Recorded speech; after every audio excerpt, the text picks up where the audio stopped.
Ons het die reeks afgeskop om te sê, daar's twee tipes gemeentes. Daar is 'n mekaar gemeente en 'n de mekaar gemeente. Daar's 'n de mekaar gemeente. Watter tipe gemeente dink julle behoort ons te wees? 'n mekaar gemeente. En so ons is besig met hierdie reeks en ons het eintlik die eerste deel was half en half die oorkoepelende waaroor dit gaan om te sê ons moet mekaar lief hê. En vir die res van die reeks kyk ons eintlik na wat dit beteken. Ons het gelees in Johannes 13 vers 34 en ek het geweet van hierdie vers. Ek het geweet voor ons hierdie reeks gedoen het van hierdie vers, maar toe ek op hierdie vers, want ons lees altyd Matteus wat sê met die Here jou God lief hê met jou hele hart en al jou krag en jou hele verstand en jou naaste soos jouself. Maar Johannes stel dit ander, hy sê ek gee vir julle 'n nuwe gebod, julle moet mekaar lief hê en dan sê hy soos ek julle lief het, moet julle mekaar ook lief hê. Nou dit is om die standaard baie te lig. Stem julle saam? Dis 'n hele nuwe standaard. En ek en jy kan dit nie regkry as die Heilige Gees nie in ons lewe dit regkry nie. Ek en jy kan nie ander mense so lief hê soos Jesus hulle lief het, dan sê ek myself nie kruisig en uit die pad uitkom nie. Die grootste rede hoekom ek mense nie kan lief hê nie, want daar's te veel van my in my lewe hoor. Amen? Okay, so ons het in hierdie reeks gegaan, hoe lyk dit as ons mekaar lief het? Ons gaan na 10 verse kyk en ons gaan kyk na deel 2. Wel, die eerste ding wat ons doen as ons lief is mekaar, ons bid vir mekaar. En ek bedoel, ons bid regtig vir mekaar en die van julle wat daai deel gemis het, baie keer maak ons dit goedkoop om te sê, ja, ek sal vir jou bid. Ek sal vir jou bid. Maar eintlik wat ek vir jou sê is, moet nou nie verder praat oor jou probleme nie, ek wil nie verder luister nie. So ek sal vir jou bid. Okay, gaan nie. Nee. Ek wil jou uitdaag dat as iemand vir jou iets sê, bid vir daai persoon op die plek. Moenie vir hom sê ek gaan vir hom bid en dan doen jy nie. Wie van julle het al ooit vir iemand gesê ek sal vir jou bid en dan vergeet jy? Okay? Daar's 'n paar skaamhande wat opkom en hierdie kant is jy 'n paar skaamhande en hierdie kant ook. So die maklikste manier om nie te vergeet nie is om dit onmiddellik te doen. So ons het gedeel 2, dit ons gesê deel 3 ken en vir daaroor gepraat, leer en onderrig mekaar. En dis 'n belangrike deel dat ons moet uitkyk vir mekaar en in mekaar se lewe moet saai. Nou vanoggend gaan ons een stap verder. Ons kom by deel 4 wat sê ons moet omsien na mekaar. Ons moet omsien na mekaar. En in Hebreërs 10 vers 24 skryf die Hebreërs skrywer, hy sê, laat ons ook na mekaar omsien deur mekaar aan te spoor tot liefde en goeie dade. En ek gaan vanoggend 'n bietjie stil staan op hierdie verse en 'n paar ander verse en ek wil kyk na hierdie gedagte van wat beteken dit om na mekaar om te sien? Wat beteken dit om vir mekaar om te gee? Ek kan tog nie lief wees vir iemand en nie omgee nie, stem julle saam? Maar wat beteken dit prakties om te gee? Wat beteken dit prakties om te sien in mekaar? En dis waarna ons wil gaan kyk, maar ons gaan kyk in die Bybel, hoe lyk dit? Nou wil ek kyk, is julle daar agter in die klanktafel reg vir my? Is julle reg vir my daar agter in die, kom ons staan, ons kyk altyd in die Bybel vir die antwoorde, stem julle saam? Ons wil weet wat die Bybel sê, ons wil nie weet wat iemand se opinie, of wat se oulike woorde nie, ons wil weet wat sê Jesus daaroor, is julle reg? Kom ons, hou jou Bybel lekker hoog in die lug, en sê lekker hard saam met my, dit is my Bybel, ek is wat dit sê ek is, ek het wat dit sê ek het, ek kan doen wat dit sê ek kan doen, met my mond bely ek, met my hart glo ek, dat Jesus die Here is. Amen. Amen. Baie dankie. Jy kan jou sitplek inneem. Jy kan vanoggend jou Bybel oopmaak by 'n baie radikale teks. Matteus 25, vers 31. Matteus 25, ek gaan in die 83 vertaling lees, dis 'n effe van 'n langer teksgedeelte, en ek het gewik en weeg, moet ek die eerste deel lees en die tweede deel uitlaat, en toe dink ek, nee, die tweede deel beklemtoon hoe belangrik die eerste deel is. So ek gaan alles lees, en so 'n bietjie van 'n running commentary doen tussenin, om vir julle te verduidelik soos dit aangaan, om te kyk of ek julle aandag net kan hou. So jy mag nie afskakel nie. Vanoggend is 'n baie belangrike boodskap. Vanoggend is 'n baie belangrike boodskap en ek hoop regtig dat die Here vir my kan help om binne in jou hart in te klim en om jou te oortuig dat ons nog meer 'n omgee gemeente gaan wees. Nou oké, terwyl julle blaai, wil ek eers vir almal aanlyn sê baie welkom, heerlik om in jou huis te wees. Ons wil graag van jou terugvoer hoor van hoe is die klank vanoggend, hoe die musiek gegaan. Laat vir ons asseblief weet sommer daar op die online en dis sal vir ons baie help om jou terugvoer te hoor. Matteus 25 vers 31 tot 46 en ons het laas kwartaal 'n hele reeks gedoen oor Jesus se gelykenisse. Julle onthou dit. Nou hierdie het ons nie gedoen nie. So ons doen hom vanoggend en die gelykenis is daar. Kom ons lees hom saam. Vanaf vers 31. Wanneer die seun van die mens in majesteit kom en al die engele saam met hom, sal hy op sy koninklike troon gaan sit. En al die volke sal voor hom bymekaar gebring word, en hy sal die mens van mekaar skei, soos 'n wagter die skape van die bokke skei. Nou, ek wil net hier sê, jy moet nou verstaan wat gebeur hierso. Jesus vertel 'n eindtyd gelykenis. Hy sê, luister, in daardie tyd, as alles afgespeel het, gaan ek terugkom. En hier's wat gaan gebeur. Daar gaan 'n finale oordeel wees. En hier's hoe dit gaan afspeel. Hierdie gaan die kriteria wees waarop die mens geoordeel gaan word. Is julle nuuskierig? Wil julle weet wat is daai kriteria? Hier gaan ons. Die skape sal hy regs en die bokke links van hom laat staan.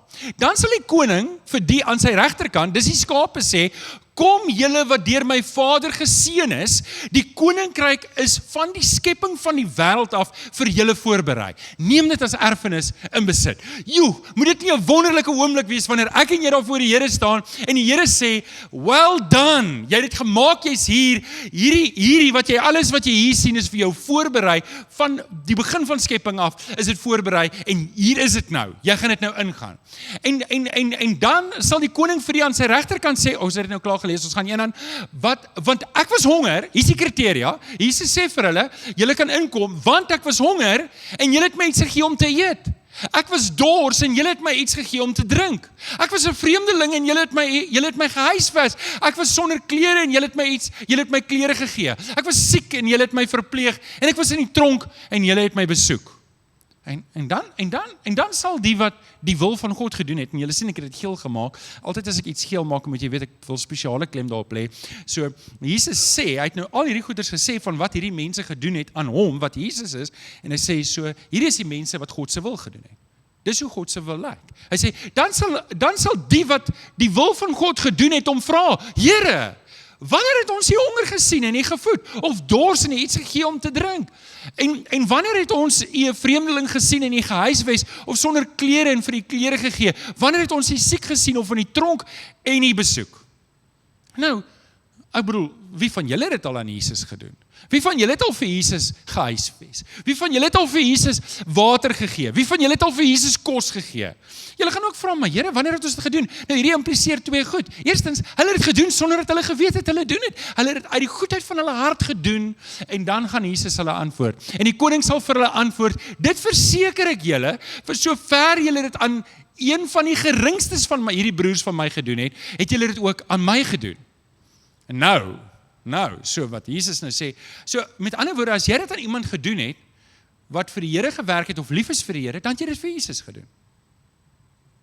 Nou, hier is die tweede deel wat ek nou wil bysit, want dit is die tweede deel wat die eerste deel eintlik beklemtoon. Daar is 'n tweede kant. Ons het nou gepraat met die skape, met wie gaan ons nou praat? Met die bokke. Dan sal die koning vir die aan sy linkerkant sê, dis die bokke, gaan weg van my af, julle vervloektes.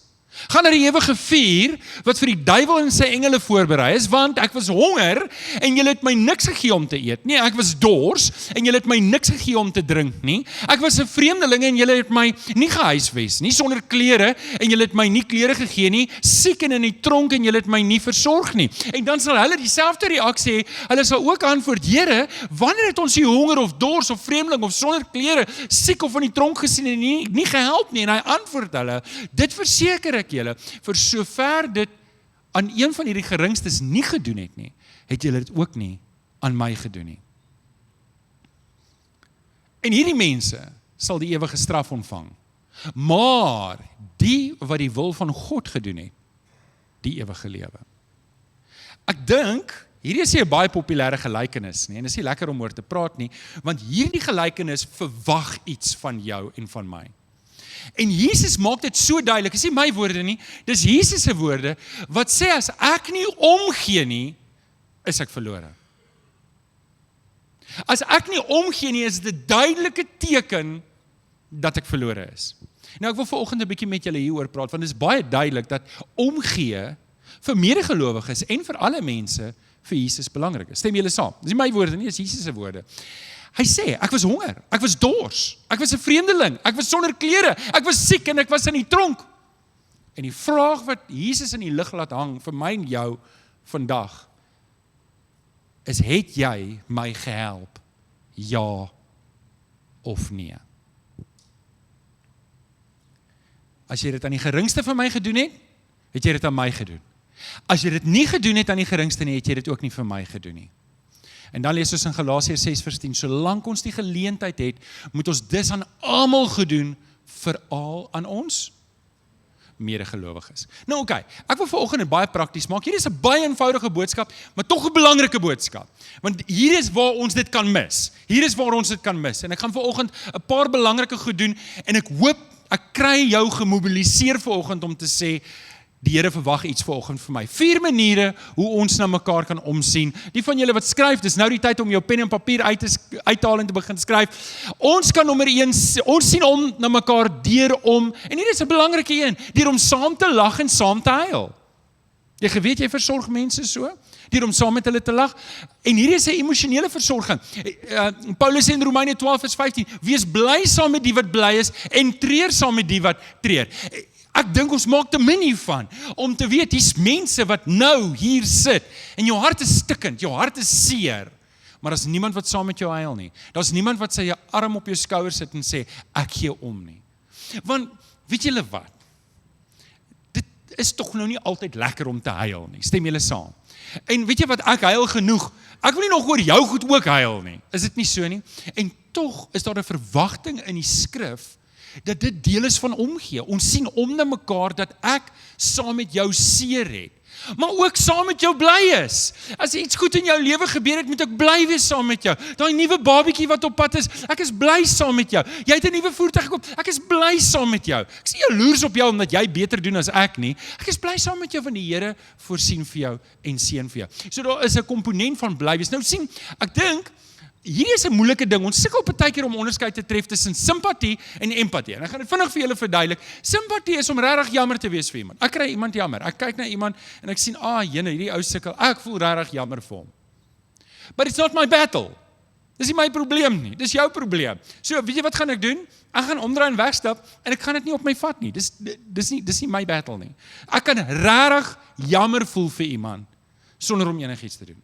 Empatie is om jammer te voel, maar 'n dryf te hê om saam die las te dra. Dis die verskil. Nou kom ek vat julle net gou na Jesus toe, na Jesus se hart toe. Jesus lees ons in Matteus 9:36.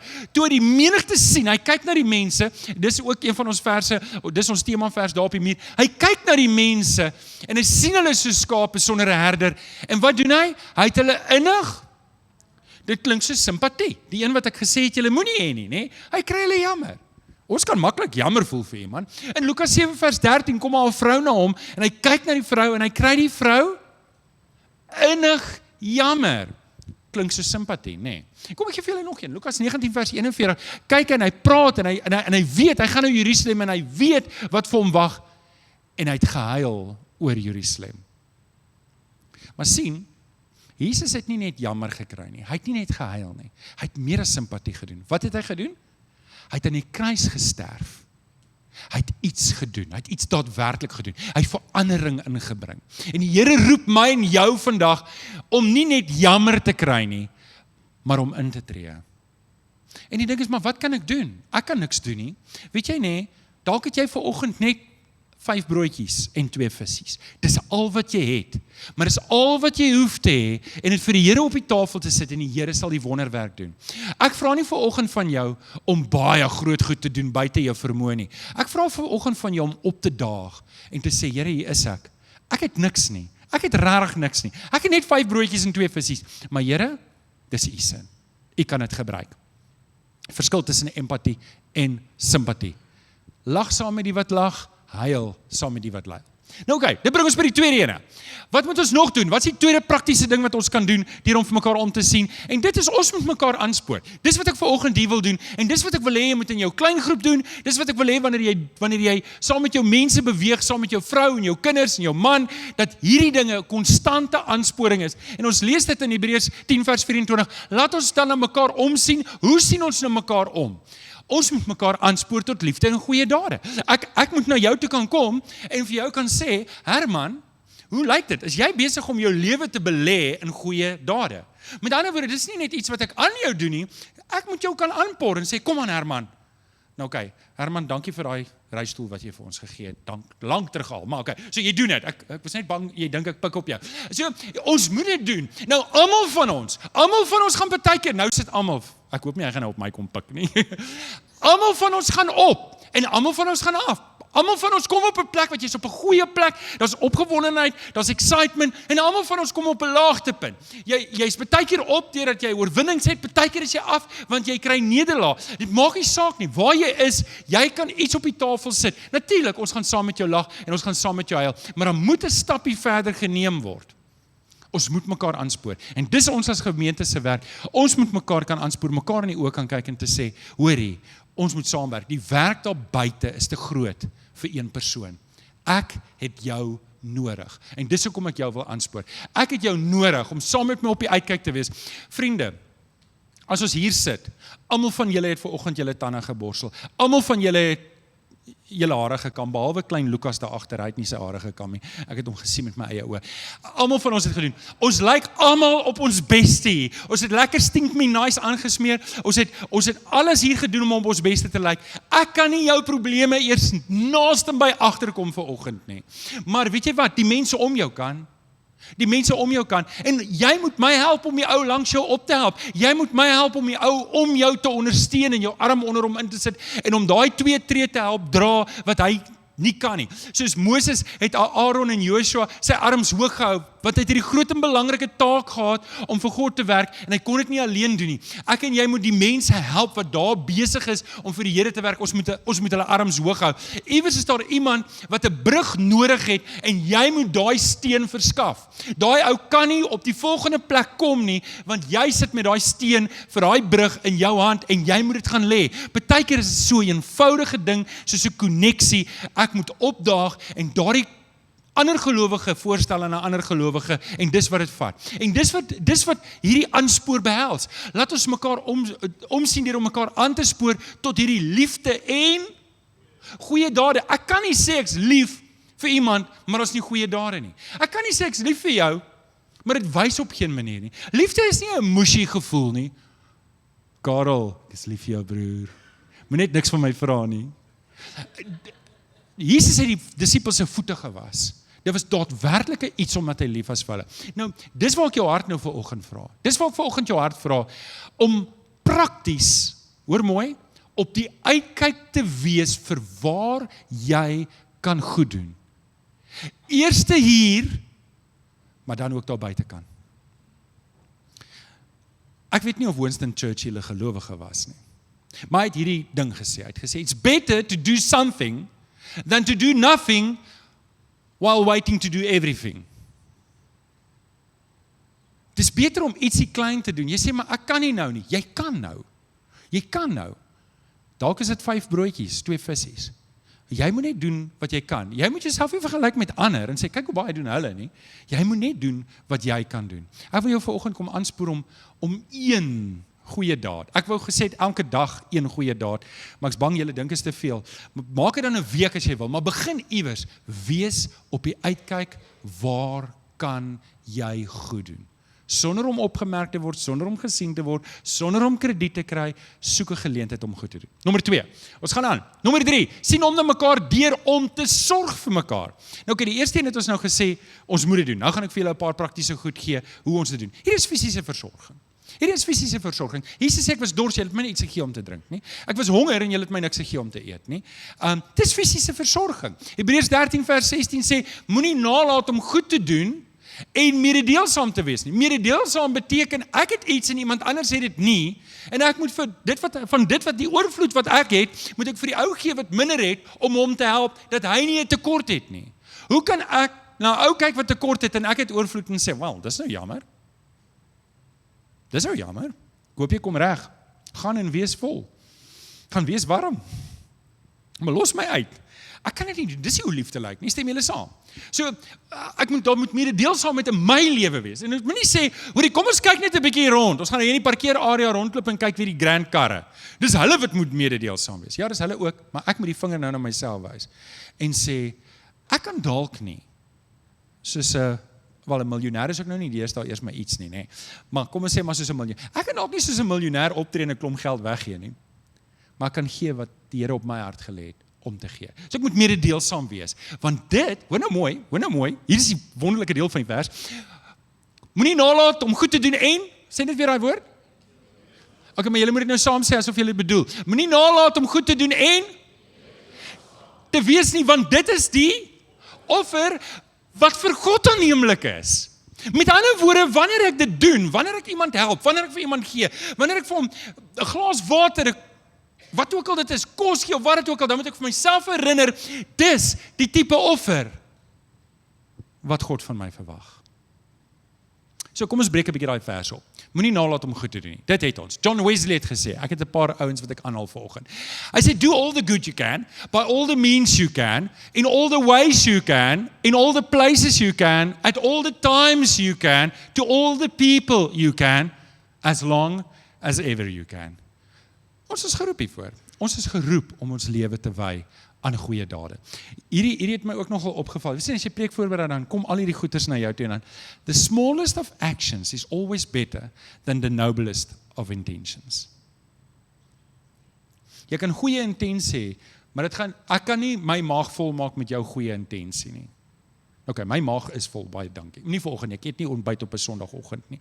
Maar ek voel ek preek slegter. 'n Paar van julle gaan maar sê, ja, my kan maar net so wel eet. Maak nie 'n verskil. Maar iemand kan nie jou goeie intensies eet nie. Maar hulle kan 'n toebroodjie eet. Die vers gaan verder. Moenie nalat om goed te doen nie.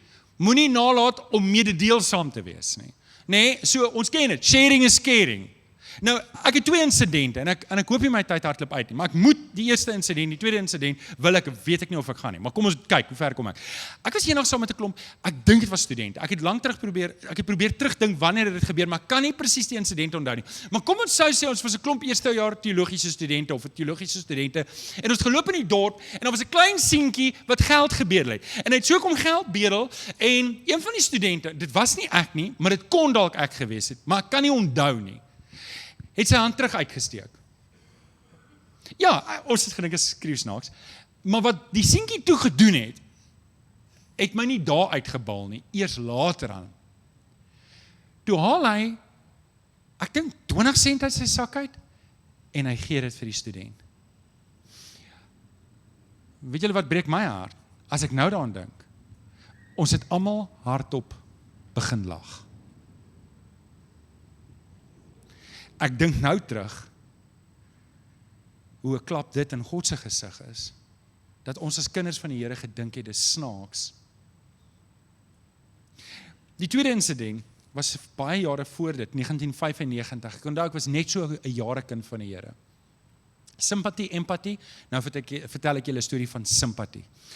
Ek sit daar so, en ons is in Pick n Pay of by Spar, ek sit in die kar, ons het 'n groot sportdag gehad, ek's moeg, my pa maak gou in om brood en melk te koop, en daar's 4 of 5 swart seentjies buite op Spar se stoep, dit was nou in Germiston, julle sal nie weet waar dit is nie, alles aan die kant die berg, en hier sit hierdie 4 of 5 swart seentjies, en jy kan sien, hulle het hard gewerk, om hierdie ding speel nou voor my af, ek kyk het, maar sulke insidente, laat die Here mos toe om jou iets te leer, en daar sit ek, en hierdie seentjies tel die geld, hulle tel die geld, dis munte, 1 sente, 2 sente, 5 sente, 10 sente, 20 sente, daai tyd was daar nog 1 sente, en hulle gaan en hulle koop 'n kwart brood wat gesny is, en polony, en nou is die 4 seentjies, maar dis so 6 of 7 snye, dis nie eers baie nie, en 'n paar stukkies polony, dis die geld wat hulle bymekaar gemaak het, en toe hulle so besig is om die broodjies te bou, toe kom die eienaar en jaag hulle weg, en terwyl hulle wegjaag, toe laat val die seentjie die polony in die sand. En julle, dit het my hart so gebreek. Daar, nou, ek praat nou van ek se tienerseun, ek staan net 7, 8 rond. Ek het so gehuil toe ek dit sien gebeur. Dit het so indruk op my gemaak. En ek het net gevoel ek kan niks doen nie. Jy weet jy, ek het nie geld nie, ek was magteloos. Ek kan net onthou my pa en maat in die kar geklim, hulle wil weet wat gaan nou aan met my. Maar sulke goeders moet my en jou raak. Dit moet my en jou raak. Ons kan nie net verbystap van dit nie. Ons moet, weet jy, daar's 'n gesegde wat sê, een kers verloor nie sy lig as hy 'n ander kers aansteek nie. Jou bron, wie's jou bron? Dit wat jy het die Here vir jou gegee. Besef jy dit? Jy het nie omdat jy so grand is nie. Jy het omdat die Here dit aan jou toevertrou het. 'n predikant het eendag gesê, you cannot outgive God. Die Here is ons bron. En daarom verwag hy van ons, om nie te lewe asof hierdie lewe dit is nie. Hy verwag van ons om te lewe vir die ewigheid, en daarom moet ons help. So moenie nalat om goed te doen nie, moenie nalat om mededeelsaam te wees nie, want dit is die offers wat vir God aanneemlik is. Dis wat die Here van my en jou verwag. Dis die tipe offer wat ek en jy moet bring, is dat ek en jy moet op die uitkyk wees. Waar kan ek goed doen? Waar kan ek fisies help? Waar kan ek iets doen? Dis hoe ons mense by Jesus uitkry. As mense sien, ons leef ons uit teenoor mense, dan wil hulle weet, want dis nie die wêreldse manier nie, stem julle saam. So Matteus 5 vers 16 sê, laat julle lig so voor die mense skyn, dat hulle julle goeie werke kan sien. Sê gou goeie werke, sodat hulle julle goeie werke kan sien en wat doen? Julle Vader wat in die hemel is? So wanneer mense julle goeie werke sien, wat gaan hulle doen? Hulle gaan die Vader verheerlik, want hulle gaan weet, dit wat jy doen is nie normaal nie.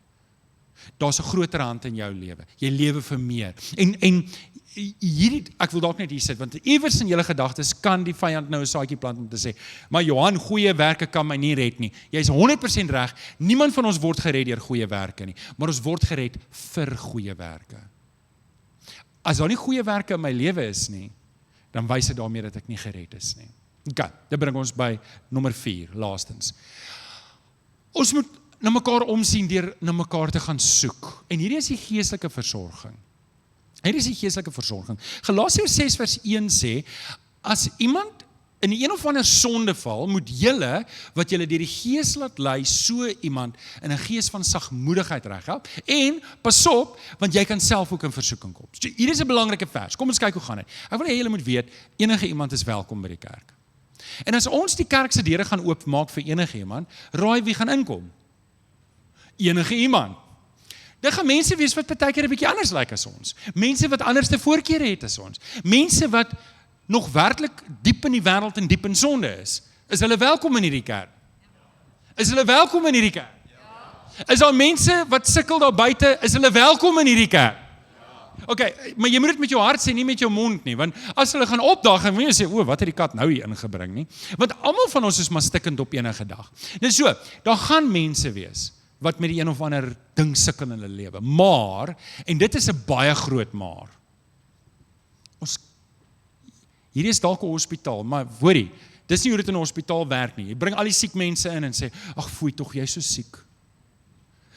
Ag foei tog, jy's so siek. Daar's niks salf te smeer in jou wond nie. Stem julle saam, dis nie wat dokters doen nie. Tersius, waar's Tersius? Ek het hom gesien nou.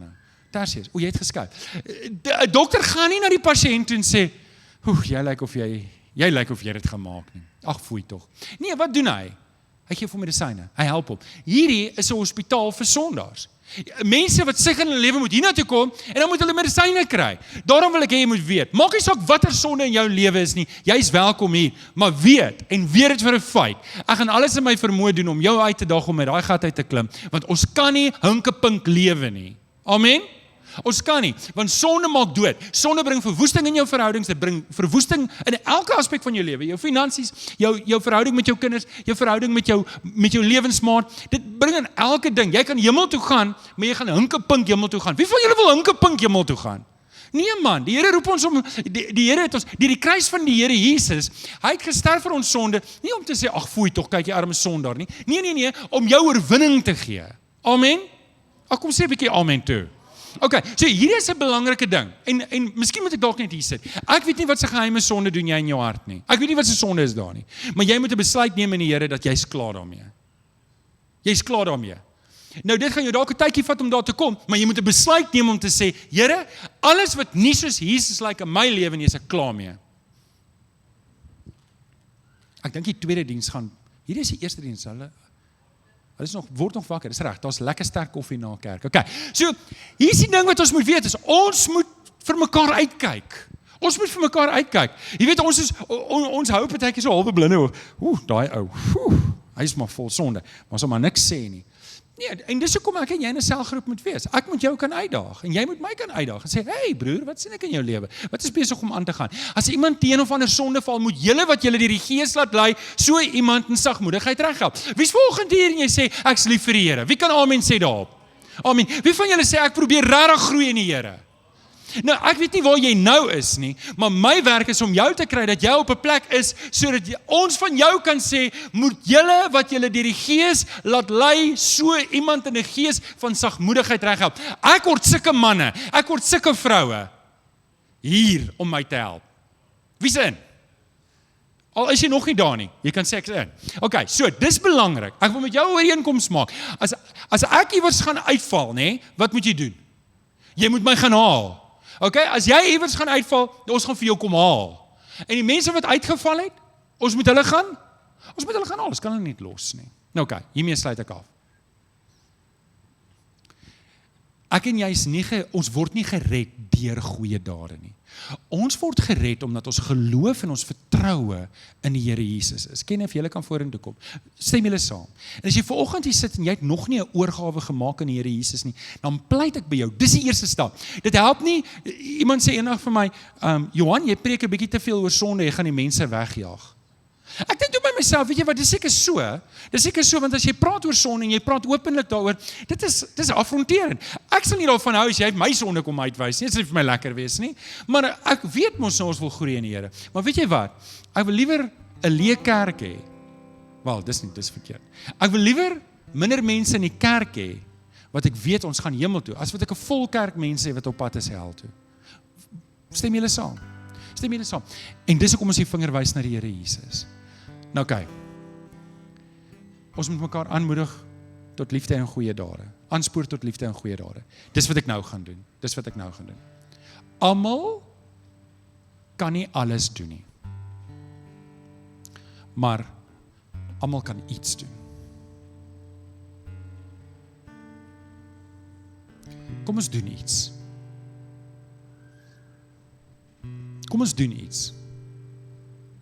Ek was gister so oorweldig, julle.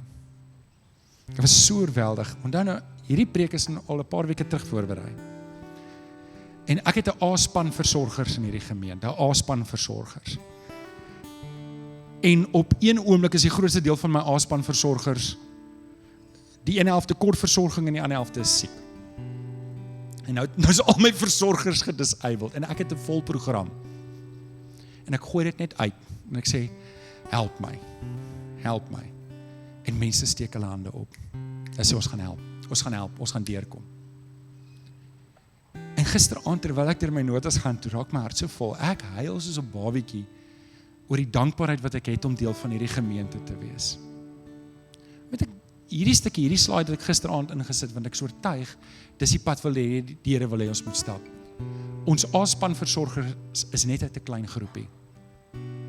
En ek wil jou kom nooi om nie alles te doen nie, en nie baie te doen nie, en nie groot te doen nie, maar net om iets te kom doen.